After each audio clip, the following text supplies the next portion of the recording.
পাহাড়ের কোলে এই হচ্ছে আমাদের রিসর্ট, এটার নাম হচ্ছে মুনরাইজ রিসর্ট।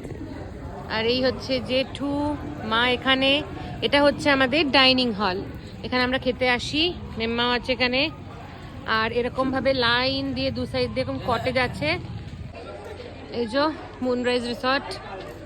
আর এখানে দোলনা আছে, চারকোনায় 4টে দোলনা আছে এরকম। এদিকেও কটা রিসর্টের এখানে ঘর আছে। আর এটা দেখুন দেখালাম আমাদের ডাইনিং স্পেস, ভেতরে গিয়ে দেখাচ্ছি আরেকবার। আর এই হচ্ছে টোটাল ভিউ, এমনি করে প্রত্যেকটা কটেজ আছে এখানে।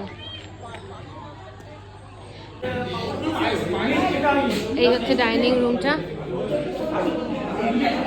এখানে ভেতরে কিচেন আছে, এখানে টেবিল পাতা আছে, আমরা সব এখানে বসে খাচ্ছি সবাই।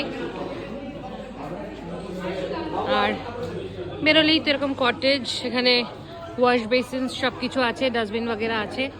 এগুলো হচ্ছে সব ডাবল বেডেড কটেজ, এই জন্য এগুলো একটু ছোট। আর এগুলো একটু উঁচু আছে, এরকম সিঁড়ি করে করা আছে। সুন্দর গার্ডেন আছে দুপাশে। আর দেখো সামনে কারা আছে, এটা কারা? অনেকগুলো এরকম রাজহাঁস আছে। আর এইসব গাড়িগুলো এখানে রাখা থাকে, এগুলো করেই আমরা ঘুরতে বেরিয়ে যাই রোজ। আর এখানে হচ্ছে 4 বেডের 2টো কটেজ একসাথে আছে, সেটাতে জেঠুরা আর আমরা আছি। এরকম হচ্ছে কটেজটা আমাদের। এটা হচ্ছে আমাদের রুম, এখানে আমরা 4 জন আছি, আর এটাতে জেঠুরা আছে। আর এই একটা ট্রি হাউস আছে, বাপিনরা এখানে আছে। আর এটা দিয়ে ওপরে যাওয়া যায়, এটা আমি ভাবছিলাম অবজারভেশন ডেস্ক, কিন্তু না, এটা ট্রি হাউস। এখানে একজন আছে আমাদের ফ্যামিলির। তো ওভারঅল খুব সুন্দর লাগে এখান থেকে দেখতে পাহাড়টা। এই যে আমাদের রুম নাম্বার 118। রুমের বেডারটা একটু দেখিয়ে দিচ্ছি। হ্যাঁ চলো, যদিও একটু বাজে আছে কন্ডিশন, কারণ আমরা অলরেডি থাকা স্টার্ট করে দিয়েছি। কি ডাকছে রাজাগুলো খাওয়ার জন্য আসে।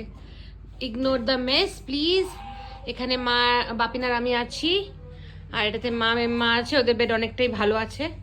এটা আছে ওয়াশরুম, এখানে একটা মিরর আছে, আমি হাই। আর এখানে জামা কাপড় ঝুলানোর জায়গা আছে, এখানে অনেকটাই স্পেস মতো আছে আমাদের। আর বলছি সৌরভ, সৌরভ কার ডাকছে? হ্যাঁ, দড়ি বড়ি খোলা হচ্ছে এখন।